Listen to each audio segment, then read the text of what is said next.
경우도 있습니다. 그래도 서로 눈이 이렇게 마주칠 때 하나님께서 은혜도 주시고 또 역사해 주실 줄로 믿고 말씀에 집중할 수 있는 저와 여러분 되기를 주님의 이름으로 축원을 드립니다. 이 말씀을 이렇게 잘 들어주시고 그러면 제가 마음이 막 기쁨이 있어요. 근데 말씀 시간에 눈 감고 있고 졸고 있고 딴짓하고 있고 핸드폰 만지고 있고 그러면 조금 무시당하는 그런 느낌이 솔직히 있습니다. 그리고 내가 이렇게 설교를 하는데 저분은 뭐하나 이런 생각도 들고, 그래서 말씀 시간에는 우리 조금 잘 들어야 됩니다. 이 성경에 보니까 믿음은 들음에서 난다. 우리 한번 따라 하십니다. 믿음은 들음에서 난다. 말씀을 잘 들을 때 내 마음속에 믿음이 생깁니다. 오늘 말씀 제목은 위기대처법입니다. 우리 한번 따라 하시겠습니다. 위기대처법. 사람은 누구나 다 위기가 있습니다.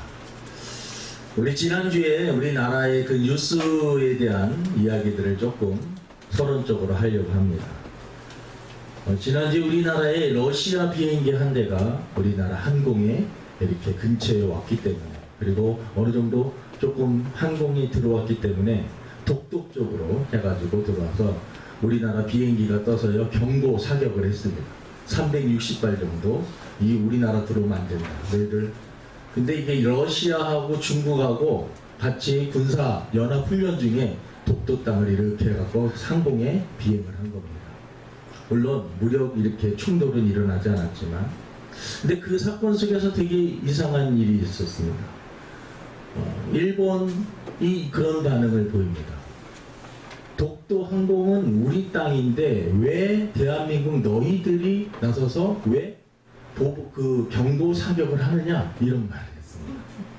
그러니까 오히려 우리나라는 지금 러시아하고 중국하고 일본하고 미국과의 모든 관계들이 지금 묘하게 틀어져 있는 것을 볼 수가 있습니다. 러시아하고 중국과 북한이 어떻게 보면 사상적으로 공산주의권이기 때문에 보이지 않는 그들만의 연합이 있습니다. 그리고 우리는 보이질 않지만 미국과 일본과 우리 대한민국은 그래도 사상적으로나 여러가지 자유적인 그러한 민주주의 체제를 유지하기 때문에 우리는 하나다라고 하는 그러한 흐름들도 있었습니다. 그래서 보이지 않게 이런 흐름이 있었는데 어느 순간 이런 것들도 서서히 깨지기 시작했습니다. 이제 사상이나 이념이 이런 것들이 아니라 각국의 이익이 얼마나 되느냐, 이런 부분으로 다 각자의 나라들마다 생각을 하고 있기 때문에 그렇습니다. 지금 일본과 우리나라 관계가 대단히 심각합니다. 우리나라 사람들은 일본 이제 물건 사지도 않고 여행도 안 가겠다. 우리 국민들이 약간 정서가 그런 흐름으로 있습니다. 일본도 우리나라에 대해서 반도체 그리고 디스플레이 만드는 그 기본적인 기초적인 그러한 재료들 너희 나라에게 이제 주지 않겠다. 일본 사람들이요 우리나라에 대해서 우리나라가 사실은 다른 것으로 이제 먹고 살기가 힘듭니다. 반도체나 최첨단 그런 것들 가지고 먹고 살아야 되는데 그런 거에 대한 기초적인 재료들을 사실은 일본이 우리나라에 제공을 했었는데 너희들이 이제 그런 거 주지 않겠다 라고 수출을 딱 제한을 해버린 것입니다.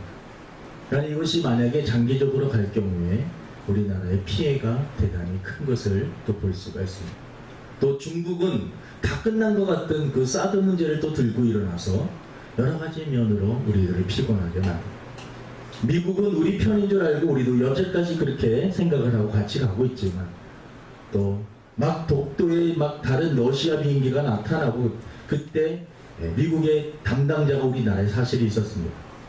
근데 그 사람들이 말하는 것은 큰 문제는 아니다. 그리고 미국과 우리 한국이 방위비, 국방비 그런 것들에 대해서 어느 정도 돈을 낼 수 있느냐, 우리들에게 오히려 청구서를 내미는 그러한 입장이 있었습니다. 그러니까 우리나라가 지금 미국도 그렇고 중국도 그렇고 일본도 그렇고 또 모든 바로 또 북한, 지난주에는 또 북한이 이런 와중에 또 미사일을 또 2발을 또 날렸습니다. 그리고 또 한 달 전에 트럼프 대통령하고 문재인 대통령하고 김정국방위원장이 셋이 만나서 판문점에서 왔다 갔다 하는 그런 모든 모습들을 보았지만 이 미사일을 주도했던 사람이 바로 김정은 국방위원장이었습니다. 그러니까 이런 가운데 우리가 지금 살고 있습니다. 강대국 틈에 이렇게 쌓여서 이러지도 못하고 저러지도 못하고 한 나라와 풀어야 될 것이 아니라 여러 나라와 얽히고 설켜 있는 그러한 각국의 이익을 위해서 달려가고 있는 무한 경쟁 시대에 이익이 없으면 그 나라 언제든지 손을 끊을 수 있는 그러한 냉정한 그러한 국제 사회 속에서 우리가 살고 있습니다. 여러분, 이러한 상황 속에서 우리 하나님의 자녀들 또 대한민국에 살고 있는 우리 성도들은 어떻게 해야 되는가라는 것입니다.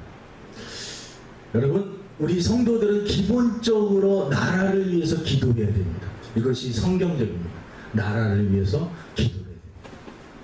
우리 전사님께서도 기도하실 때 이 나라가 없어질 경우 그리고 신앙을 생활을 자유롭게 하지 못할 경우에 대한 염려로 기도하신 그런 내용이 있습니다. 나라가 무너질 때 가장 큰 피해를 보는 것은 바로 백성들입니다. 국민들입니다. 저와 여러분 자체가 손해를 보고 가장 치명타를 받는 것입니다. 전 세계의 난민들이 나라가 없어가지고 이 나라 저 나라 들어가서 그런 거지처럼 구걸하면서 살기라도 할 그러한 마음으로 두드리는 난민들이 얼마나 많습니다. 나라가 무너진다는 것은 이것은 심각한 일입니다. 지금은 전 세계가 자기의 이익이 되면 그동안 친분 관계가 있어도 우리나라가 살기 위해서 그 나라를 언제든지 포기할 수 있고 또 공격할 수 있는 이러한 상황이다라는 것입니다. 그래서 우리들은 이 시기에 나라와 민족을 위해서 우리들이 특별히 더 생각을 하면서 기도해야 됩니다. 물론 국내적으로도 정치적으로 경제적으로 힘들고 어려운 많은 일들이 있지만 우리들이 특별히 나라와 민족을 위해서 이 나라가 바로 설 수 있도록 우리 하나님 앞에 기도해야 될 줄로 믿습니다. 오늘 시편 18편은 다윗이 쓴 시입니다. 다윗이라는 인물은 어릴 적에 목동 생활을 했습니다. 양을 기르고 양을 돌보는 그러한 목동 생활을 했습니다. 그리고 그는 한 나라의 왕, 이스라엘의 왕으로서 많은 세월을 보냈습니다. 오늘 이 시편 18편은 그가 왕을 보내고 나서 노년 정도가 되었을 때 그가 자기 인생을 회고해 보면서 자기가 위기가 있을 때마다 어려움이 있을 때마다 그때마다 도와줬던 하나님의 은혜를 생각을 하면서 지었던 시가 이 시편 18편입니다.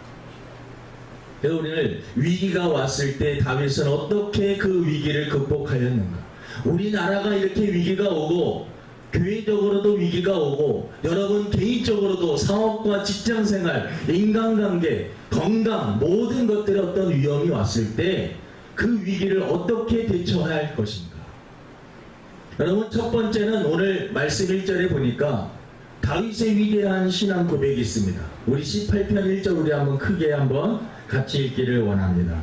시작. 나의 힘이신 여호와여 내가 주를 사랑하나이다. 다시 한번 읽습니다. 시작. 나의 힘이신 여호와여 내가 주를 사랑하나이다. 다윗이 위기를 대처하는 가장 큰 첫 번째 비결은 하나님을 사랑하는 것입니다. 나의 힘이 되신 여호와여 내가 주를 사랑하나이다. 나의 힘이 되신 여호와여 내가 주님을 사랑합니다. 이런 찬양이 있습니다. 네, 나의 힘이 되신 여호와여 내가 주님을 사랑합니다. 여러분 난세의 성도들이 어려운 시대에 성도들이 해야 될 일은 하나님께 더 가까이 나아가는 것입니다. 하나님께 가까이 간다는 것은 하나님을 더 사랑하게 된다는 것입니다. 자기가 사랑하는 사람일수록 가까이 가고 싶어요. 자기가 마음에 드는 사람, 좋은 사람일수록 가까이 가고 싶습니다. 여러분 우리들이 이 어려운 시기에 극복할 수 있는 부분은 사람이 아니라 하나님 앞에 우리 성도 한 사람 한 사람이 더 가까이 나가야 된다는 것입니다. 다윗은 환난을 만났을 때 그것을 극복할 수 있었던 그러한 큰 힘은 다른 것이 아니라 하나님을 사랑하는 일이었습니다. 하나님께 더 가까이 가는 것이었습니다. 너희는 먼저 그의 나라와 의를 구하라. 그리하면 이 모든 것을 더하여 주시리라. 이 말씀은 너 하나님께 더 가까이 가라. 하나님께서 너의 인생을 책임져 주실 것이다. 내 영혼이 잘된 같이 범사가 잘되고 강건하기를 내가 간구하노라 라는 말씀도 있습니다. 이 말씀도 본질적으로는 하나님께 더 가까이 가라. 하나님을 삶의 최우선순위로 너에게 정해라 라는 것입니다. 그렇게 될 때 하나님께서 우리의 인생을 책임져 주신다라는 것입니다.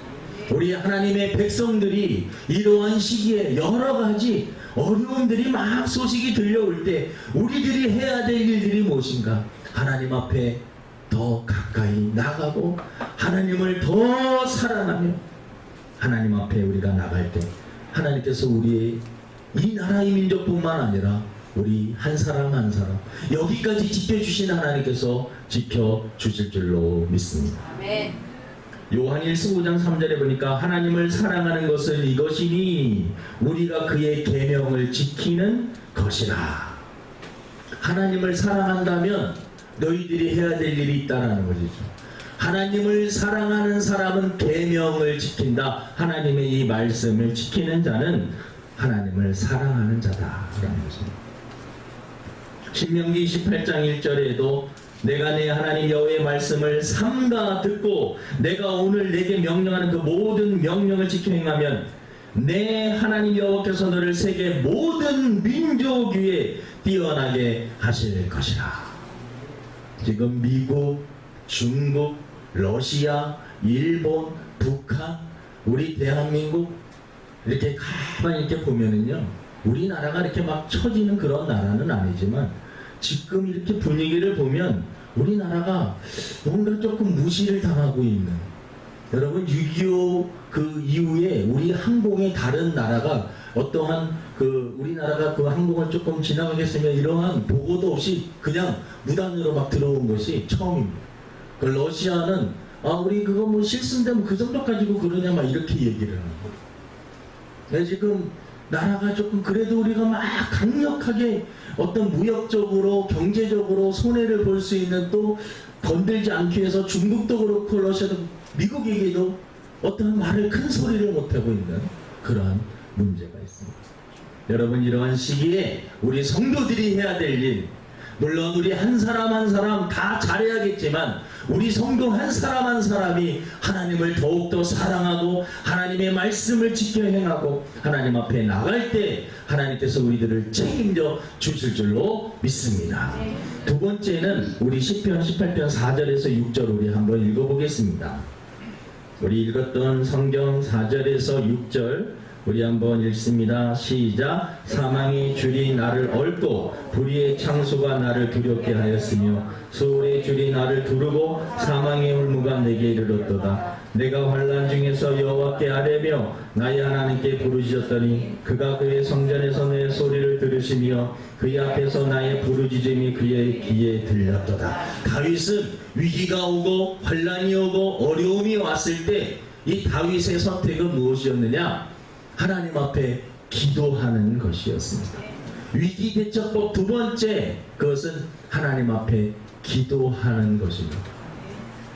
그냥 기도는 무엇인가? 눈 감는 거요. 그냥 눈 감고 있는 것만 기도가 아닙니다. 이 세상을 창조하신 그분에게 나의 마음을 보이는 것입니다. 그리고 그분에게 나의 소원을 아뢰는 것입니다. 우리 자녀들이요, 아빠, 엄마, 나 뭐 필요해요? 돈 주세요. 그래? 그러면 있으면 돈을 이렇게 줍니다. 나 아이스크림 사 먹고 싶어요. 주세요. 그러면 그래, 더운데 하나 먹어. 그리고 아이스크림도 사줍니다. 자녀들은요, 부모에게 어떤 권한이 있냐면 청구할 수 있는 권한이 있습니다. 그러니까 부모님 입장에서는 조금 억울하죠. 이 자식 새끼들이 자꾸 뭔가 달라 그래요. 맡겨놓은 것도 없으면서 무조건 달래요. 그리고 안 주면 되게 신경질 내고요, 막 화내고 막 짜증을 내고 그렇습니다. 근데 우리는 하나님의 자녀이기 때문에 하나님께서 우리들에게 권한을 주셨는데 천국권입니다. 구할 수 있는, 구하라 찾으라, 문을 두드리라. 너가 어려울 때, 환난을 만났을 때 나에게 부르짖으면 내가 너를 건져주고 내가 너의 문제를 해결해 주겠다라고 하나님께서 성경 속에 약속을 하고 있습니다. 오늘의 이 시편 18편 4절 보니까 사망의 줄, 불의의 창수, 수월의 줄, 사망의 울무, 이러한 단어들은 거의 다윗이 죽음의 위기에 있었다라는 것입니다. 사망의 줄이 나를 꽉꽉 묶어갖고 나를 죽일 것 같은 그런 환경, 그러한 어려움 속에 다윗이 놓여져 있었다는 거죠. 불의의 창수, 막 물이 차고 넘쳐서 죽을 것 같은. 오늘 새벽에 여러분 천둥 벼락이 버방 치면서 비가 막 오면서 막 나는 그 창문 다 깨지는 줄 알았어. 그래서 자다가 얼마나 겁이 나는데 이러다가 이거 잘못되는 거 아닌가. 내가 창문 근처에 잤는데 창문이 깨져갖고 상상력이 유리 조각이 내 얼굴에 박혀갖고 이거 잘못되는 거 아닌가. 그래서 자리를 잽싸게 올리고 저희 사모가 창문 쪽으로 가게. 그러니까 이게 막 불의의 창수가 막 이거 번개같죠. 수월의 줄, 지옥의 줄, 그런 것들이 막 가득 찰 때 이것은 여러분 다윗이 정말 죽음에 대한 위기입니다. 그때 하나님 앞에 부르짖었더니 하나님이 그 소리를 들으셨도다 라고 말씀을 하고 있습니다. 시편 50편 15절에 환난날에 나를 부르라, 내가 너를 건지리니 내가 나를 영화롭게 하리로다. 여러분 우리가 기도할 때 하나님께서 해결해 주실 줄로 믿습니다. 다윗의 인생에 전쟁이 많았어요. 인생에 전쟁이 얼마나 많이 있었는지 모릅니다. 골리앗과의 싸움도 전쟁으로 시작했지만 왕이 되고 나서도 다윗은 인생이 다 보면 전쟁이 얼마나 많이 있었는지 모릅니다. 그래서 다윗의 용어들은요, 시편 18편 2절에 보면 용어들이 이렇습니다. 우리 18편 2절 우리 한번 읽어보겠습니다. 크게 한번 읽습니다. 시작. 여호와는 나의 반석이시요 나의 요새시요 나의 건지시는 이시요 나의 하나님이시요 내가 그 안에 피할 나의 바위시요 나의 방패시요 나의 구원의 뿌리시요 나의 산성이시로다. 거기 보니까 반석, 요새, 그리고 하나님은 나의 바위, 방패, 구원의 뿔, 이 단어 자체가 산성, 다 전쟁 용어입니다. 전쟁할 때 유리한 고지, 그게 바로 이 요새입니다. 유리한 장소. 하나님은 우리의 방패가 되어주신다. 적군이 막 공격을 할 때 그 모든 것들을 막아주시는 것, 방패가 되시는 여호와 하나님. 여러분 기도할 때 하나님은 우리의 방패가 되어주시고 반석이 되어주시고 우리가 피할 수 있는 피난처가 되어주실 줄로 믿습니다. 세 번째는요, 우리가 같은 맥락인데 여호와를 의지하는 것입니다. 한치 앞을 모르는 상황에서 성도들이 선택해야 되는 것은 여호와를 의지하는 것입니다. 하나님 앞에 내 문제를 내놓고 이 나라 이 문제를 내놓고 하나님 앞에 솔직하게 나아가는 것. 그때 하나님께서 우리의 기도와 우리의 문제를 해결해 주십니다. 시편 115편 9절에 보니까 이런 말씀이 있어요. 이스라엘아 여호와를 의지하라. 그는 너희의 도움이시요 너희의 방패이시로다. 이스라엘아 여호와를 의지하라. 이스라엘에 여러분의 이름을 넣으면 우영근 목사야 여호와를 의지하라. 그는 너의 도움이시요 너의 방패시로다. 이스라엘이라는 말이 나오면, 야곱이라는 말이 나오면 성경을 읽다가 거기에 여러분의 이름을 탁 넣어요. 야곱아 두려워하지 말라. 영근아 목사야 두려워하지 말라.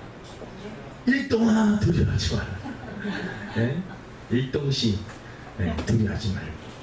하나님이 이동도 삼동도 다 지켜주시지만 일동을 가장 먼저 지켜주시고, 왜 1동에서 첫 번째이기 때문에 1동입니다. 그래서 우리 지난주에 우리 아이들하고 집사람하고 저녁에 한 달에 한 번은 우리 은성이를 위해서 다가 파티를 합니다. 한 달에 한 2번 정도는 그래도 맛있는 걸 먹게 해줘요. 매일 그 음식 조절을 하는데 조금 힘드니까 한 달에 한 번, 2번은 맛있는 걸 먹는데, 그날은 철로역정 영화를 보면서 우리 간식을 먹자. 과자도 몇 개 사놓고 아이스크림도 사놓고 철로역정을 봤습니다. 우리 성도들하고 같이 오후에 우리 여기 이렇게 있으니까 한번 다음 주쯤에 한번 시도를 하려고 합니다. 오후 예배 때 우리 오후 시간에 철로 얼마나 성경적인지 몰라요. 그 크리스찬 한 사람이 그 장망성에서 성경을 읽다가 천국을 향해서 가고 있는 그 성국 여러 가지 것들이 많이 있는데 늪에도 빠지고 어려움 속에도 많이 빠지지만 하나님께서 선택한 그 크리스찬이 결국은 천국을 향해서 가는, 자기 힘으로 능력으로 늘 넘어지고 쓰러지는 그때마다 도움이라고 하는 그 도움, 바로 성령님입니다. 성령님이 오셔서 도와주시고 건져주시고 결국은 예수 그리스도의 그 보혈로 예수님 때문에 천국에 다 입성하고 있는 그러한 모습들을 다 이렇게 성경적으로 잘 그려놨어요. 그 철로 역정이 참 재밌게 보는 사람들은요, 성경을 어느 정도 알고 있는 분들은 철로 역정이 너무나 잘 됐다라는 것을 알게 됩니다. 근데 성경을 많이 읽지 않은 분들은요, 아, 이거 유치한데 약간 그럴 수 있어요. 근데 하나하나 얼마나 잘 돼 있는지 몰라요. 우리 성도들 다음 주에 우리 한번 점심 먹고 오후 예배 시간에 그날은 기도하고 철로 역정으로. 그래서 여러분 일주일 동안 철로 역정 책도 한번 읽어. 조금 어려울 수도 있어요. 이야기이기 때문에 쉬운 것 같지만 철로 역정 원본을 보면 어려워요, 사실은. 저도 이렇게 시도를 하고 했는데 몇 번 읽긴 읽었어요. 근데 영상으로 보니까는 확실히 와닿습니다. 그래서 다음 주에는 우리 철로 역정. 다른 교회는요, 지금 극장에서 상영 중이에요. 아직 내리지 않았어요. 큰 교회들은 한 영화관을 한 단체로 다 빌려서 500명, 600명이 가고 오후 예배는 철로 역정을 다 보는 거예요. 저희도 그랬으면 좋겠는데 그냥 우리 여기서 이렇게 봤으면 좋겠어요. 그래서 가족끼리 보는 것 같이 팝콘도 사놓고 아이스크림도 사놓고 그래서 같이 철로 역정을 보면서 천국을 가는 때 여러 가지 힘들고 그때 여러분 여호와를 의지하고 예수님을 의지하고 끝까지 가는 사람, 그 사람 결국은 천국에 입성할 줄로 믿습니다. 그런 힘들고 어려울 때 여호와를 의지하는 삶입니다. 마지막 여러분 한 가지는 다윗이 인생이 힘들고 어려울 때 그래도 잊지 않았던 게 있습니다. 하나님 앞에 감사하는 일과 찬양하는 일입니다. 우리 한번 옆 사람에게 이렇게 인사합시다. 감사합시다. 감사합시다. 속으로 그렇게 말하는 사람의 음성이 들리는 것. 감사거리가 별로 없는데요. 감사할 게 별로 없는데 왜 자꾸 감사하라고. 어떤 분이 훈련을 갔는데 그 훈련 그 첫 번째 코스가 종이를 하나 딱 주더니 감사거리 100가지를 쓰십시오. 그러더니 100가지.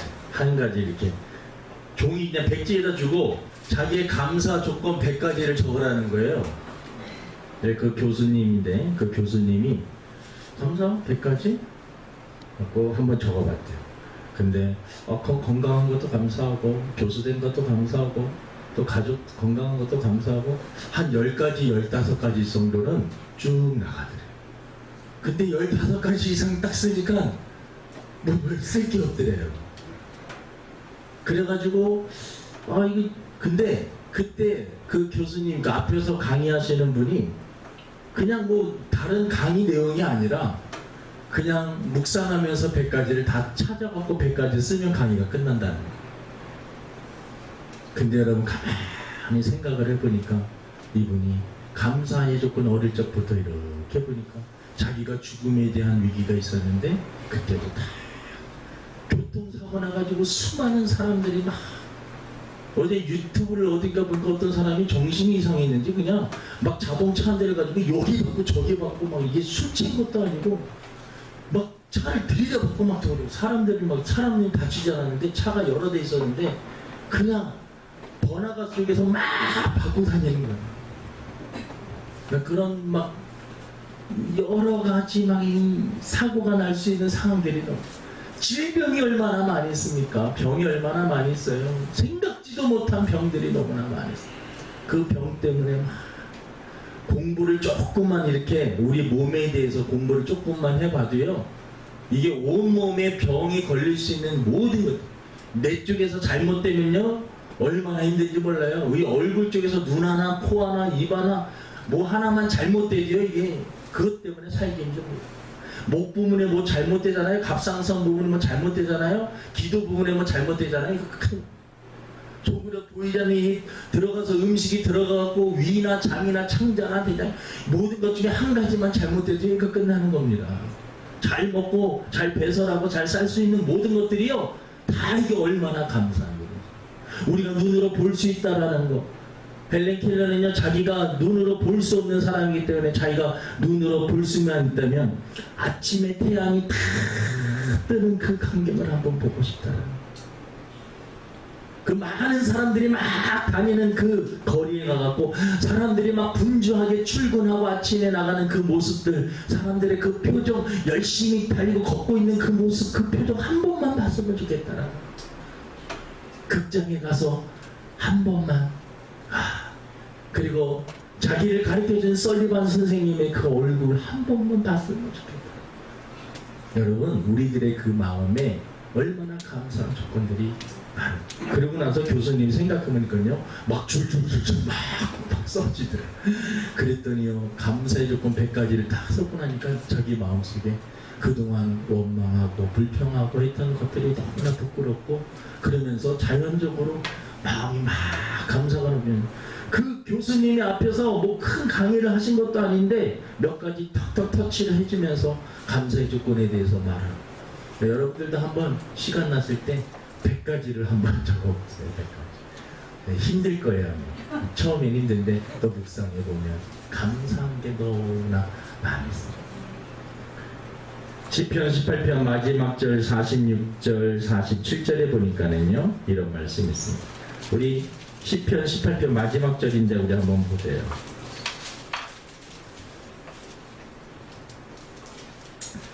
(46절) (47절) 18편 46절 47절 우리 한번 읽어봅니다. 시작. 여호와는 살아계시니 나의 반석을 찬송하며 내 구원의 하나님을 높일지로다. 이 하나님이 나를 위하여 보복해 주시고 민족들이 내게 복종하게 해 주시는 다윗은 나의 반석이신 살아계신 여호와를 찬송합니다.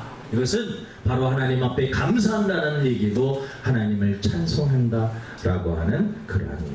여러분 생활 속에서 찬양을 많이 부르시기를 바랍니다. 생활 속에서 우리 입술에서 찬양을 많이 부르시기를 바랍니다. 우리 금요일날 여러분 나오시면 찬양을 많이 합니다. 찬양을 많이 해요. 찬양을 부르면 제 마음이 뜨거워지고 성도들의 마음도 찬양은 여러분 하나님께서 우리들에게 놀라운 하나님의 자녀들에게 주신 또 하나의 선물이 이 찬양입니다. 찬양을 할 때 우리의 마음에 기쁨이 생기고요. 우리 마음에 막 무질서 있던 마음이 찬양을 통해서 질서 있게 잡힙니다. 잘못했던 것들도 내가 그러면 안 됐었는데 하나님 앞에 회개하면서 좋은 생각을 하게 됩니다. 찬양을 하게 되면은요 막 자신감이 없었던 사람이 자신감을 갖게 됩니다. 찬양을 하게 되면 하나님 앞에 회개의 역사도 일어나게 됩니다.